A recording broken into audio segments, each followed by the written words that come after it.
God is good. All the time. And all the time. God is good. I'm very, very honored, delighted to be with you.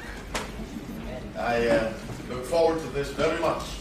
From the very first time that my handsome brother, Dr. Rand, extended the invitation at God's direction. I have never worshipped in a setting like this, so the experience is brand new to me, and I thank God for it. I'm particularly delighted that He has faithful sons and daughters who, regardless of circumstance, remain faithful to God. God has a lot of people who give Him lip service, the very few who give Him heart service. And so I am inspired by your presence. I thank you for coming. I'm supposed to be done by 9, maybe 8:45, but I want to know what countries are represented. India. India. God bless India. I've been to India twice. I look forward to going back. Mumbai, Hosur, Pune, Bangalore, or the old version, Bangalore. Okay, Ghana. I've been to Kumasi 6 times. I'm going in February. Kwame Nkrumah University of Science and Technology. God bless Ghana. All right. So we have India and Ghana. Is that it? Oh. Where? Oh, the Philippines. Mabuhay. Yes. I've been to the Philippines 12 times. I'm going back in February of 2016 to Victoria, Tarlac. Or Tarlac, is that what it's called? Then to Boracay, Siquijor, where all the witch doctors are, they tell me. Talisaya, Desires, Digos, Davao, General Santos, Sagay City, Silanka, all over the place. I love the Philippines. If I had the money, I'd buy one of the islands. All right. So we have India, Ghana, Philippines. Kenya. Kenya, habari za usiku ndugu yangu. Mungu akubariki. Man, all right. That's between him and me. Don't ask me for translation. All right. So we have India, Ghana, Philippines, Kenya, South Africa. I don't tell me Salvador. How are you? I love South Africa. I want to buy the whole country. I don't have the money. But I love South Africa. I've done meetings in Grahamstown, Rhodes University, Wits University, University of Cape Town, in Kimberley, twice to Port Elizabeth, Brixton twice, Sandton. I just love South Africa. Beautiful country. Welcome. Nice to see you. South Africa? South Africa? No? All right. Okay. All right. What's next? Zambia. I've been to Zambia 3 times. Love the place. God bless Zambia. What other country? Nigeria. Have not yet been to Liberia, but God will take me there one day when He surrenders. God bless Liberia. On Rodi, I believe. Okay. Any other country? Nigeria/UK. Nigeria. You get me from 2 places. Nigeria. I've been there twice. I look forward to going again. UK, I've forgotten how many times. I have been to England, Wales, Scotland. Thank God for that. Any other country? Zimbabwe. Love Zimbabwe. Been there twice. Harare and Weru. I'm going back to Harare in 2017 for a citywide crusade. God bless Zimbabwe. The children of Dobegula. All right. Any other country? We've exhausted all the countries in the world. All right. We get more tomorrow. Huh? We get more tomorrow. Oh, more tomorrow. All right. You guarantee that. Okay. I'm from the United States, originally from Barbados, but most of my life in the U.S. So I bring you greetings from all the believers in the United States, particularly the state of Michigan, the very first conference organized in the Seventh-day Adventist Church. We're very proud of that. Doesn't make us holier than anyone else, but we're just proud of that historical fact. All right. Before I begin, do 3 favors for me. They are all easy. Number 1, all phones off. All phones turned off.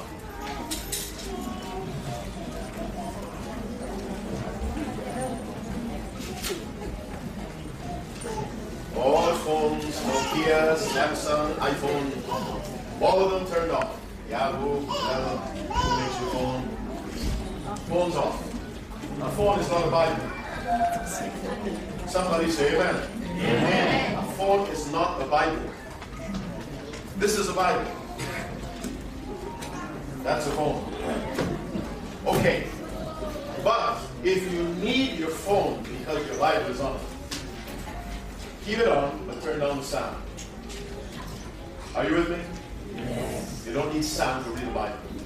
Second favor, while I'm speaking, pray for me. And say, Lord, put your words in that man's mouth. That's based on Jeremiah chapter 1, verse 9, which says, Then the Lord put forth his hand and touched my mouth. And the Lord said unto me, Behold, I have put my words in thy mouth. I want to speak God's words and not mine. And the third favor I ask is that you think as you listen. Think. And may I have to ask the fourth favor, that I should be the only one talking. Do I need to ask for that favor?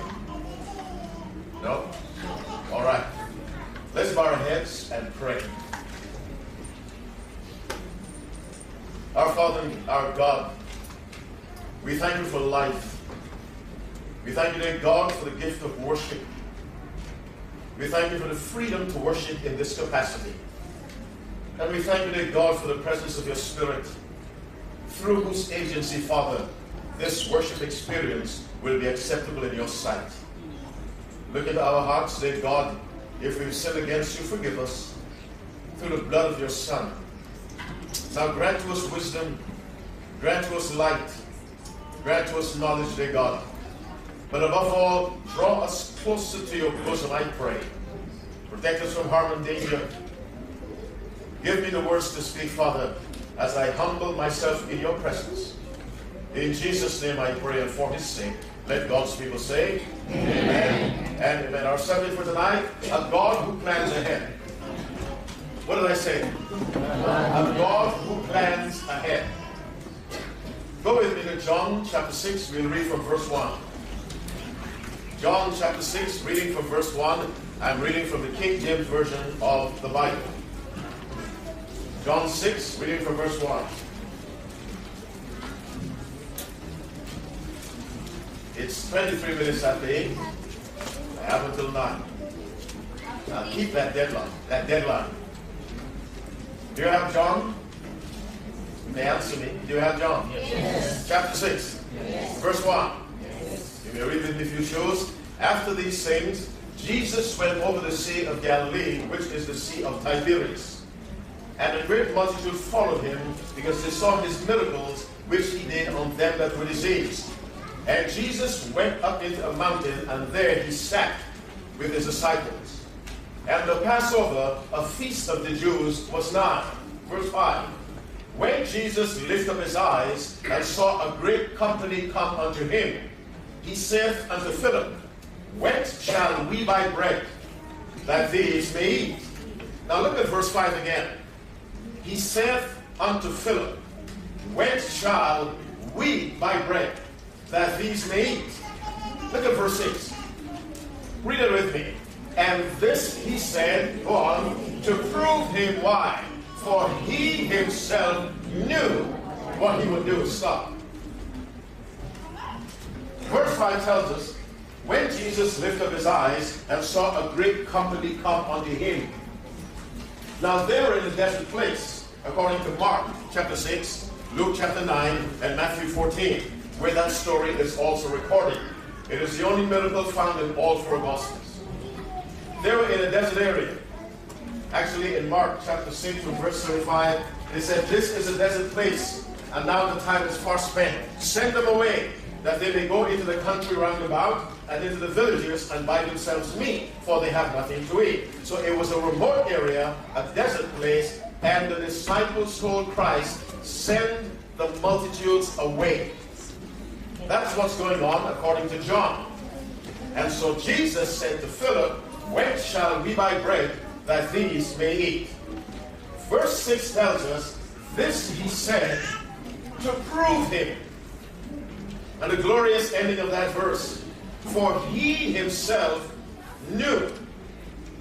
Finish the verse. What he would do. What's our subject? A God who plans ahead. Here is the scenario. Jesus Christ knew there would be a crisis of food. He already had a solution for the crisis before the crisis arose. He chose not to let the disciples know because he had to test them. And so when he said to Philip, "When shall we buy bread that these may eat?" he was testing Philip. But you need to understand, you serve a God who always has a solution for every problem you will face. Now when I say every problem you'll face, as you walk in God's way. Let me say that again.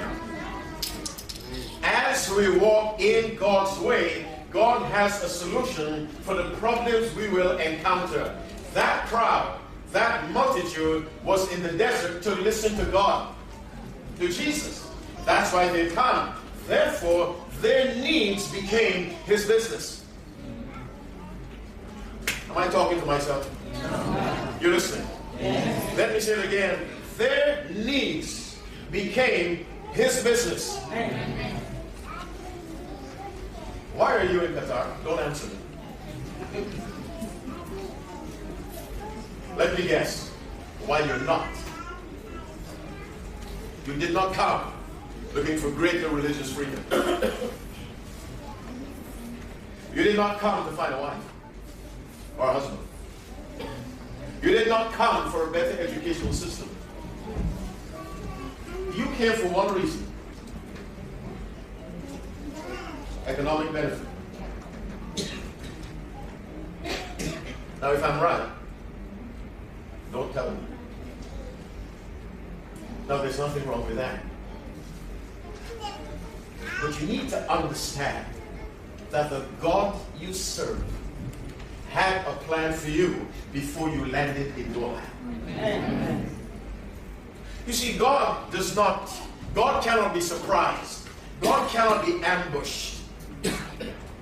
If I walk through the door and someone's waiting around the corner, the person jumps and I jump. I'm startled. You can't do that to God. God sees around every corner. He knows what's behind every bush.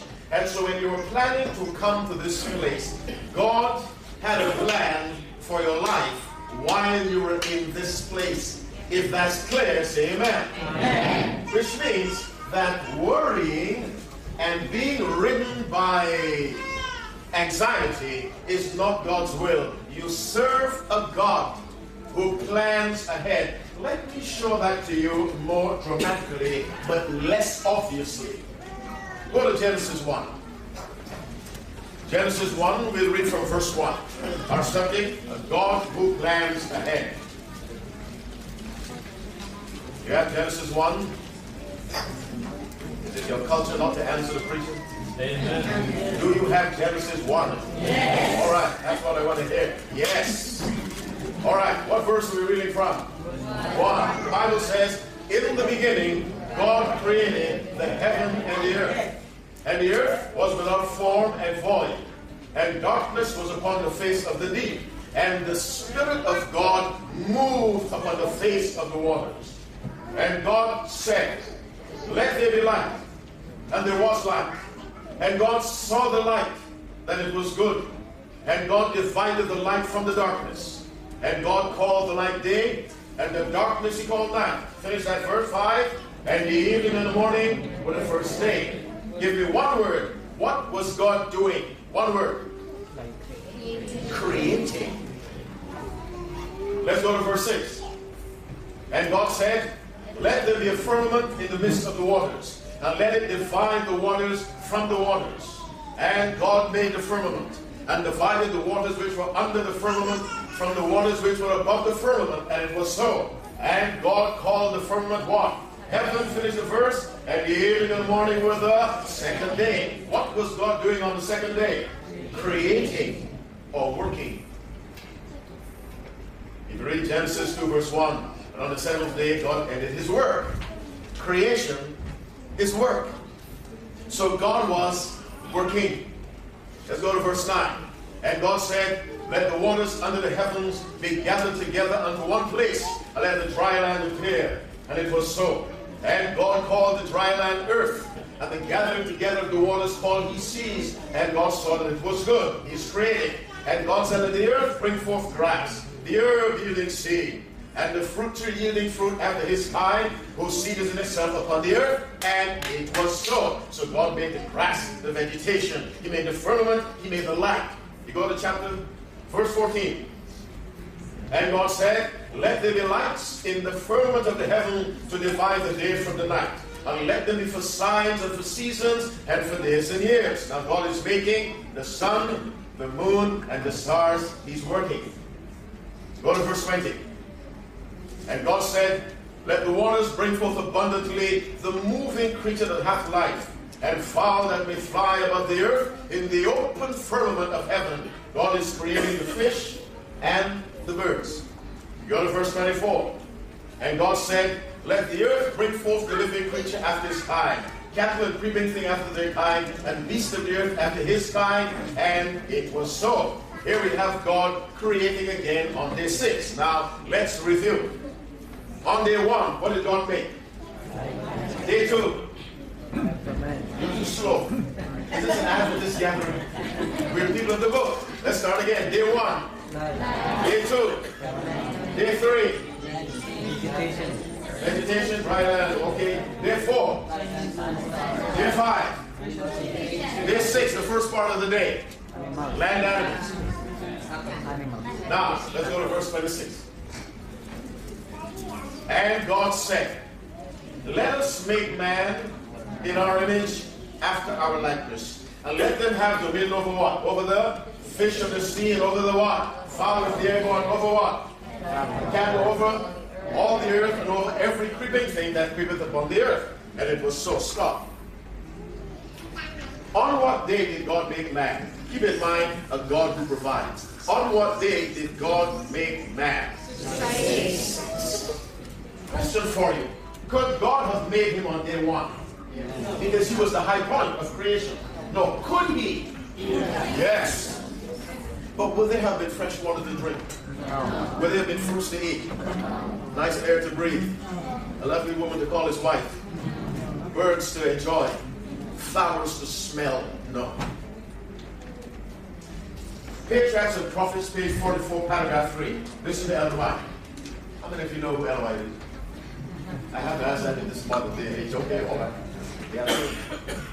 Page 43, paragraph 44, paragraph 3, Patriarchs and Prophets.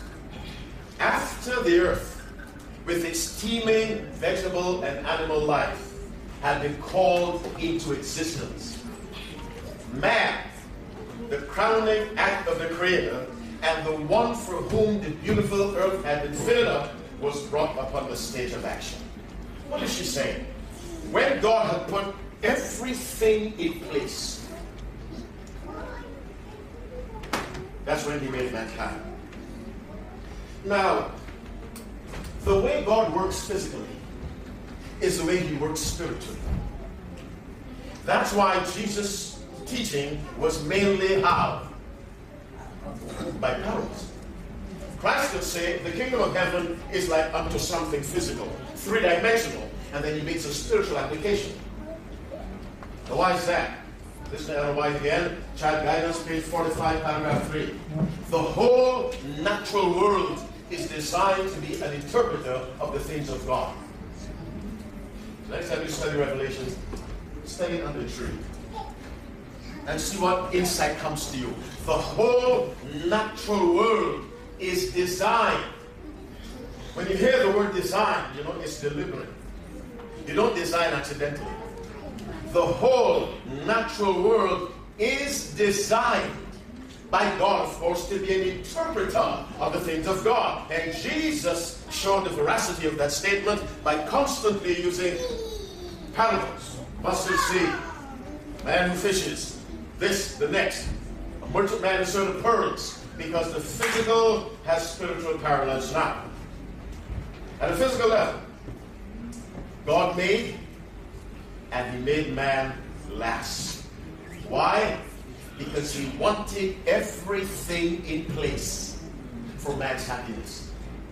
Then he brought him. God does the same thing spiritually. That's why People need to understand that about God, and they'll be more likely to give their lives to Him. Because many people refuse to surrender to God, thinking, if I give my life to God, my life will collapse. Not realizing that the God you serve is a God who has gone ahead and made preparations for your children. But you've got to follow His way. So in creation, we learn that God is a God who plans ahead. I'll tell you another reason why God created that sequence. When Adam opened his eyes, he saw everything he needed. He said that there was something Adam could not say.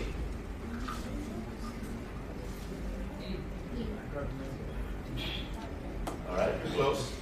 There was something Adam could not say when he opened his eyes. And he said, what could he not say? What could God claim in its entirety? The credit for creation. Are you with me? No, you're not. Are you with me? Yes. All right, let's not argue on the Sabbath. God could claim all the credit for creation. Adam could claim how much? None.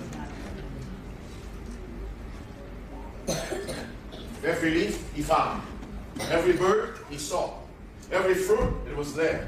Every animal, there it was. The air he breathed, there it was. The water he drank, there it was. The sunlight, there it was. The grass that carpeted the ground, there it was. He could claim credit for nothing. That's how God wants to work with you. God wants to bless you so abundantly, but in a way that you claim credit for nothing. And you gladly step back and give God all the glory for the blessings of your life. Again, I stress, if we walk according to God's will. Let me express to you differently what I mean. Let's go to Exodus 3. We're talking about a God who plans ahead. It is 23 minutes to 9 by that clock. Exodus, what chapter did I say? Ready for what verse? I didn't say that. From verse 7. My handsome brother from Ghana. Yes. From verse 7 of Exodus 3. When you've got it, say amen. Amen. Some of you still looking at it here, the pages. It can't be that hard to find Exodus. It's book 2. If you have it now, say amen. Amen. From verse 7. And the Lord said, I have what? Surely seen the affliction of my people, which are in Egypt, and have what? Heard their cry by reason of their taskmaster. Finish that verse. For I know. Stop. Something else we know about God. What was the first thing we learned about God tonight? Quickly. He plans ahead. He anticipates, takes action. He's not caught by surprise. The Red Sea was not a surprise for God. It was for the Israelites, not God. Sin was not a surprise to God. He had a plan of salvation before the foundation of the world. Let me slow down. We learned something else about God as you're in this foreign land. Finish verse 7 again. For I know their sorrows. Now, some of you, don't raise your hands, you're worried about things back home. You left somebody. At night you don't sleep well. You're burdened. Maybe there are children back home. They're not getting all the supervision they need. Maybe there's a spouse, some grandparent who's sick. Something has you troubled every night back home. And so God knows your sorrows. Are you listening to me? He knows what you're wrestling with. That thing that's giving you gray hair in your 20s. He knows your sorrows. And since He's a God who plans ahead, He has an answer for your sorrows. We must be intelligent about the God we serve. God is not a force. God is a person. He plans. He sees. He acts. Now let's go to verse 8. And I am come down to do what? Bring them out of the hand of the Egyptians, and to bring them out of that land unto a good land and a large. Finish the next few words. Unto a what? A land, go on, flowing with milk and honey. Stop. When God said that to Moses, where were the Israelites? In Egypt? Doing what? Suffering. With a capital S. Suffering. Did you not read the last part of verse 7? I know their sorrows, and I've heard they cry by reason of their taskmasters. You read verse 9, he talks about, I see the oppression wherewith the Egyptians oppress them. There was suffering. And God saw. Listen again to verse 8. And I am come down to deliver them out of the hand of the Egyptians, and to bring them out of that land unto a what? A good land, go on, and the large, go on, a land flowing with milk and honey. What God is saying, the land I have for them is already prepared with all that they need. They don't have to plant. They don't have to build a house. The houses are built. And Joshua tells them that in Joshua 24 verse 13. And I have given you a land for which you did not labor, and cities to dwell in which you built not, of the vineyards and the olive yards which you planted not to eat. You're living in houses you didn't build. You're picking from trees you didn't plant. Because God had that arranged for you while you were a slave in Egypt. We serve a God who looks down the road and he sees the difficulties you'll encounter and he makes a plan, and every plan God makes is individual to the person.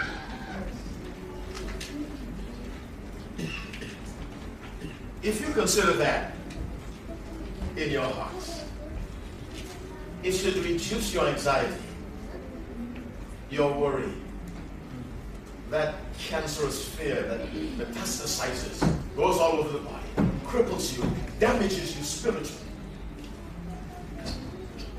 In this place, Qatar, God bless Qatar, your God has already made a plan for you. Amen. He had a plan for Daniel, Hananiah, Mishael, Azariah. He had a plan for Joseph in Egypt. He had a plan for Nehemiah in the courtroom of Artaxerxes. God always has a plan for his people. Because he is a God who plans ahead.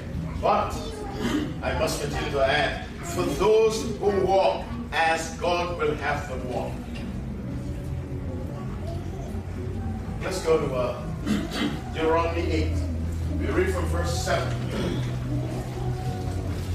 We'll be over in a few minutes. Deuteronomy chapter 8. We read from verse 7. When you have it, say amen. Amen. Are we ready? Yes. Read with me. For the Lord thy God bringeth thee what?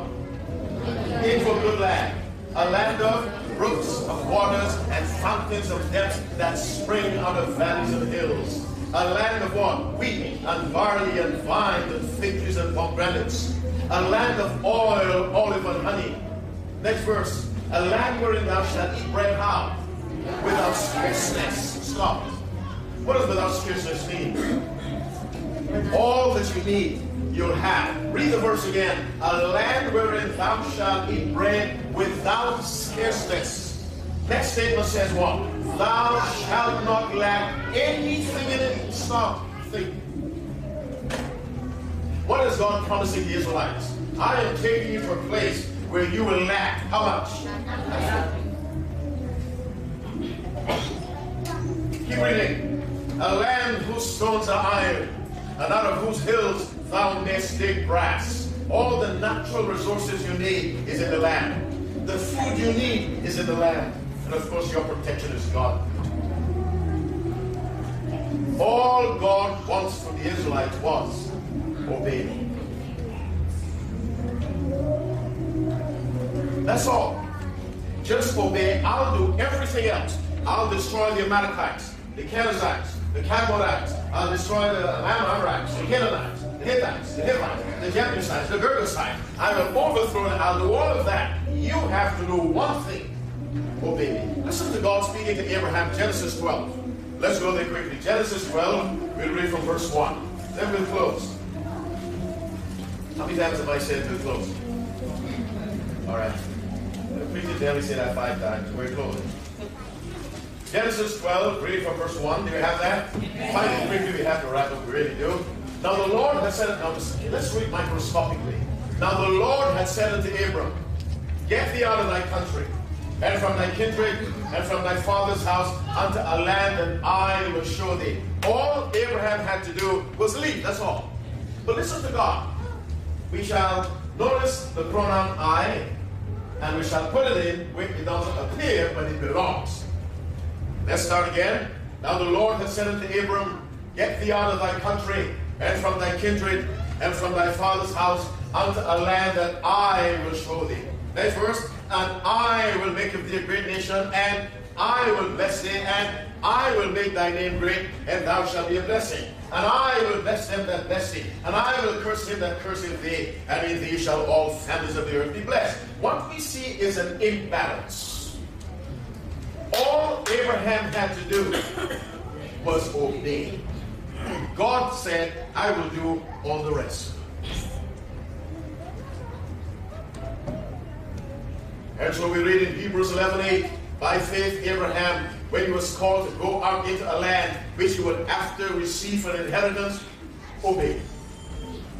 Everything else God did.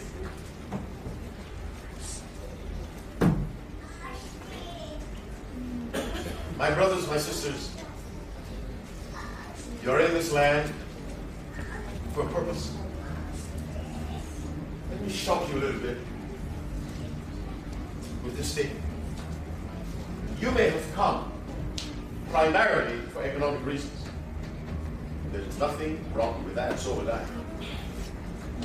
But if you believe the Bible as a literal book, you have to revise the major reason why you came in the light of 1 Corinthians 10:31. Tell me what it says without looking. Whether therefore ye eat or drink or move to Qatar. Now you finish the verse. Your presence in this place is first for the glory of God.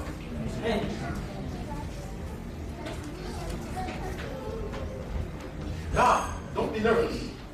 The glory of God can be combined with economic success. Don't be nervous. What did Jesus say in Matthew 6:33? Tell me without looking. Seek ye what?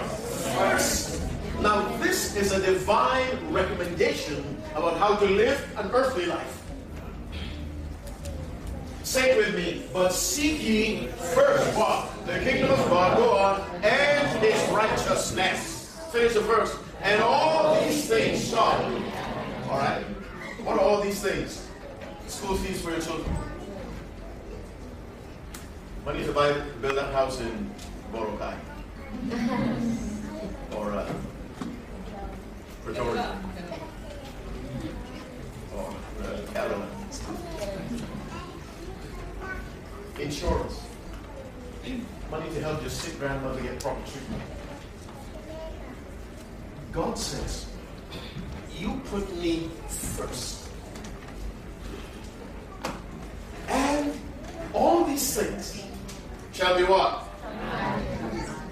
Without even having to ask. You didn't hear me. And we believe we've got to ask God for everything. If I don't ask for food, I'll starve. No. What? God tells us, you just do my bidding first. Put me first. Make my kingdom your priority. You do that, and all these things shall be added. Amen. You know what the greatest crime against God is? unbelief. Listen to Jesus summarizing sin, righteousness, judgment. Listen to him. Nevertheless, I tell you the truth. It is expedient for you, John 16, reading from verse 7, that I go away. For if I go not away, the Comforter will not come unto you. But if I depart, I will send him unto you. And when he is come, he will reprove the world of sin, of righteousness, and of judgment. These three things. Now he summarizes of sin, because they believe not on me. The foundation of sin is unbelief.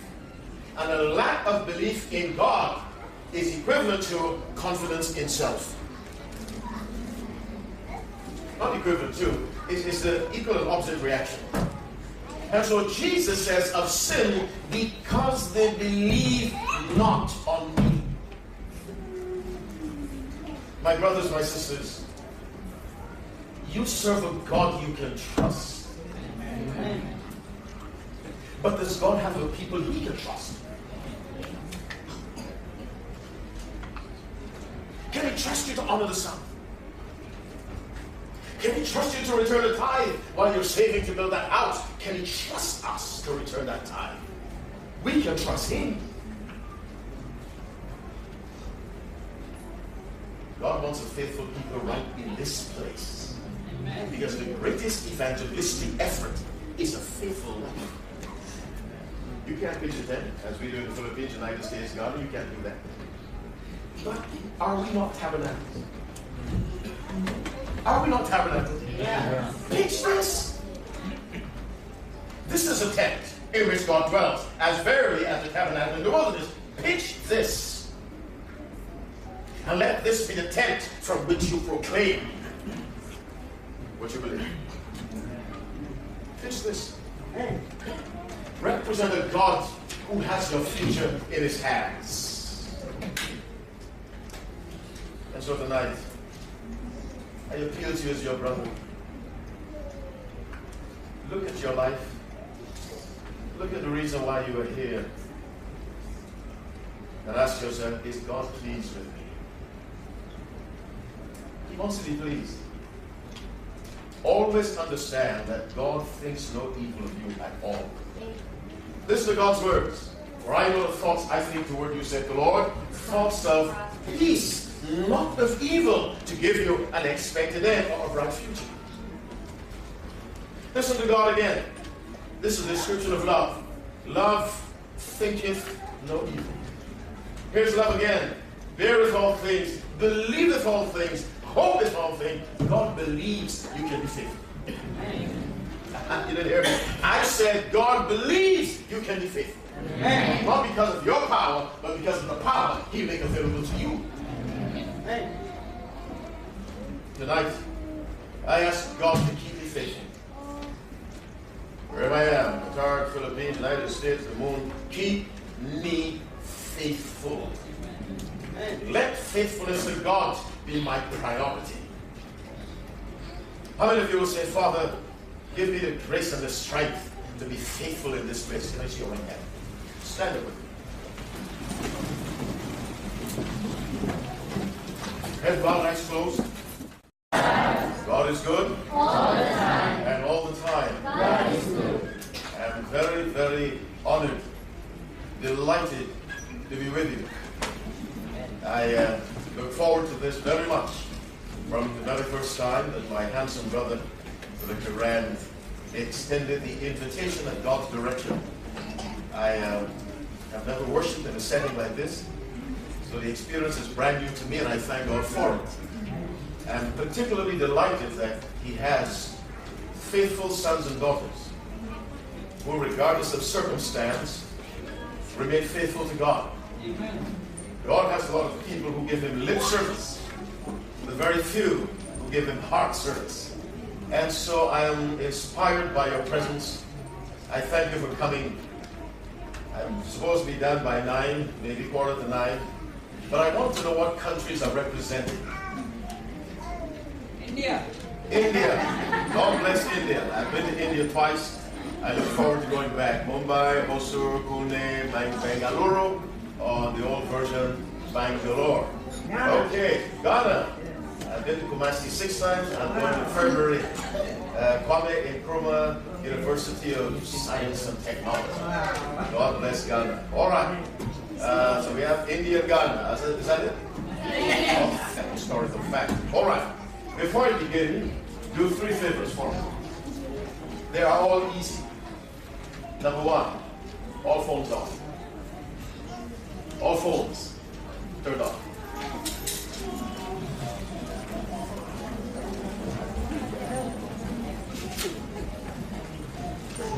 All phones, Nokia, Samsung, iPhone, all of them turned off.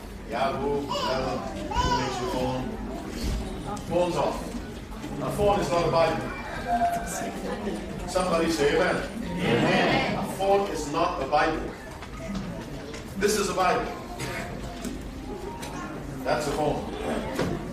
Okay. But if you need your phone because your Bible is on it, keep it on, but turn down the sound. Are you with me? Yes. You don't need sound to read the Bible. Second favor, while I'm speaking, pray for me. And say, Lord, put your words in that man's mouth. That's based on Jeremiah chapter 1, verse 9, which says, Then the Lord put forth his hand and touched my mouth. And the Lord said unto me, Behold, I have put my words in thy mouth. I want to speak God's words and not mine. And the third favor I ask is that you think as you listen. Think. Where? Oh, the Philippines. Mabuhay. Yes, I've been to the Philippines 12 times. I'm going back in February of 2016 to Victoria, Tarlac, or Tarlac, is that what it's called? Then to Boracay, Siquijor, where all the witch doctors are, they tell me. Talisaya, Desires, Digos, Davao, General Santos, Sagay City, Silanka, all over the place. I love the Philippines. If I had the money, I'd buy one of the islands. All right. So we have India, Ghana, Philippines. Kenya. Kenya, habari za usiku ndugu yangu. Mungu akubariki. Man, all right. That's between him and me. Don't ask me for translation. All right. So we have India, Ghana, Philippines, Kenya, South Africa. I don't tell me South Africa. How are you? I love South Africa. I want to buy the whole country. I don't have the money. But I love South Africa. I've done meetings in Grahamstown, Rhodes University, Wits University, University of Cape Town, in Kimberley, twice to Port Elizabeth, Brixton twice, Sandton. I just love South Africa. Beautiful country. Welcome. Nice to see you. South Africa? South Africa? No? All right. Okay. All right. What's next? Zambia. I've been to Zambia 3 times. Love the place. God bless Zambia. What other country? Nigeria. Have not yet been to Liberia, but God will take me there one day when He's ready. God bless Liberia. On Rodi, I believe. Okay. Any other country? Nigeria/UK. Nigeria. You get it from 2 places. Nigeria. I've been there twice. I look forward to going again. UK, I've forgotten how many times. I have been to England, Wales, Scotland. Thank God for that. Any other country? Zimbabwe. Love Zimbabwe. Been there twice. Harare and Weru. I'm going back to Harare 2017 for a citywide crusade. God bless Zimbabwe. The children of Robegula. All right. Any other country? We've exhausted all the countries in the world. All right. We get more tomorrow. Huh? We get more tomorrow. Oh, more tomorrow. All right. You guarantee that. Okay. I'm from the United States, originally from Barbados, but most of my life in the U.S. So I bring you greetings from all the believers in the United States, particularly the state of Michigan, the very first conference organized in the Seventh-day Adventist Church. We're very proud of that. Doesn't make us holier than anyone else, but we're just proud of that. I may have to ask for 4th favor that I should be the only one talking. Do I need to ask for that favor?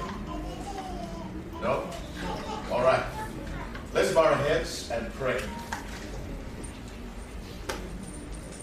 Our Father, our God, we thank you for life. We thank you, dear God, for the gift of worship. We thank you for the freedom to worship in this capacity.